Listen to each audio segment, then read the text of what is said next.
सपिस्तान 100 ग्राम, उन्नाब 100 ग्राम, अलसी 100 ग्राम। उन्नाब की गुठली निकाल के अलग कर दें, तब इसको पीसना है, पाउडर बनाना है।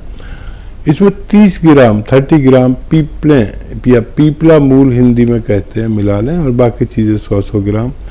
इनको पाउडर बना के 1 चम्मच सुबह खाली पेट, निहार मुँह जिसे कहते हैं, गर्म पानी के साथ या चाय के साथ लिया जाए तो बेहतर माना जाता है।